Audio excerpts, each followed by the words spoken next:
Let's get into it, everybody, so you all won't be mad that Golden State's a 13-point favorite. Meanwhile, LeBron saying he never wanted Kyrie traded. We know before the All-Star break they never thought they'd be in this position. Take a listen.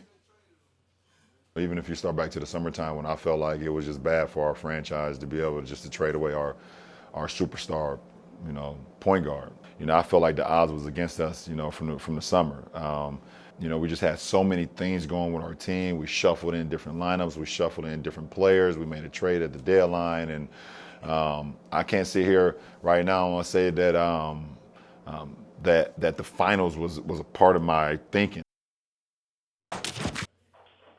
Stephen A., with that being said, how important is this finals for LeBron? Well, listen, if you lose, you're going to have 6 losses on your resume in the NBA Finals. So if that's not important, then so be it. But I'd like to, if I may, parse some of those words that he articulated. Please do. Well, he did say, and he was absolutely correct, he did not want Kyrie Irving traded. He told Dan Gilbert that. But what resonated with me was the word superstar that he used to describe Kyrie Irving. Why? Because maybe if you were treating him like the superstar that he was, he would not have wanted to leave. You see, you got to work. You got to pay attention to the things that people say and the things that they don't say. If I am obviously LeBron James is the best player in the world and he's the preeminent superstar in the game. You know you can't win by yourself because that was proven the first go-round against the Golden State Warriors.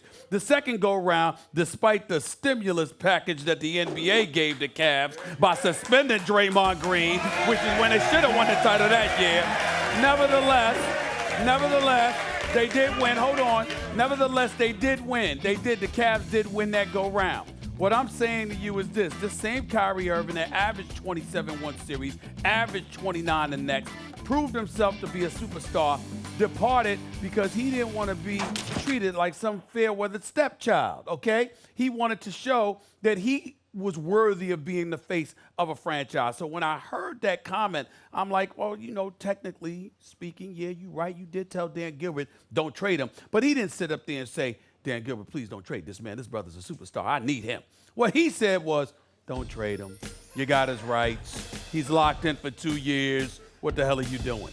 That's a difference. And a guy like Kyrie is going to notice that difference. So when I look at LeBron in this NBA Finals, to answer the question directly, to me it's important because, you'd have 6 NBA Finals losses on your resume. I know that everybody else wants to sit up there and lean on that narrative. Look at who he carried here, and look at how far he took this bunch. And that might be true, but damn that. I'm not interested. I'm interested in you going out there and performing. And I'm going to tell you this. LeBron's actually playing with house money because a lot of people in the world are looking at it and saying, damn, they don't have a chance, including Vegas. And so because he's playing with that house money, I think that actually makes him more dangerous, and we'll see how he reacts to it. Yeah, I don't even have to say anything. You hit every point. Look. I usually do, but look, go ahead. If this finals is important to LeBron, to answer the question, how important? If he wins, it's very important. But it's not just because we're in Oakland here. Guys, do the Cavs have any chance to win this series? Let me ask you another question. Last year, they had Kyrie. LeBron hadn't chased him out of town. I'm with you on that, Stephen. I think you're absolutely right. It's on LeBron. Keep that core intact. Don't chase him out. Look, Kobe and Shaq fell apart, right? And Shaq was gone. LeBron chased him out. Keep that together. That's on you, LeBron. It's your team. But I recall that he had Kyrie last year. Did they have any chance to win last year, the Cavs? If they had Kyrie this year, would they have a chance to win? And by the way, the odds makers and the public and reality all agree with you. LeBron, if he somehow wins, look, even when they beat you, you could say whatever you want about Draymond Green. LeBron James beat the team on the road that had the best record in NBA history. LeBron came here and beat you guys, Game 7. You didn't score in like the last 4.5 minutes. I was there.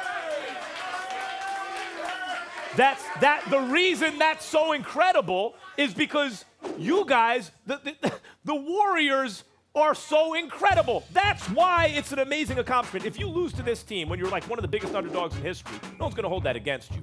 But if you win, that is, I mean, really, when you talk about LeBron failing so miserably in his first go-round in Miami when he choked in 4 consecutive fourth quarters, after that performance here against the 73-win Warriors, everyone's got to shut up about that now. Like, you can't say that about LeBron anymore. He's taken care of that. He did it here. If he wins, Stephen A., people will say, when did Michael Jordan ever do something like that? When did Larry Bird, Magic Johnson, Kobe Bryant, Kareem Abdul-Jabbar ever do something like that? Now, he's not going to do it, which is why it would be so incredible if he did. Well,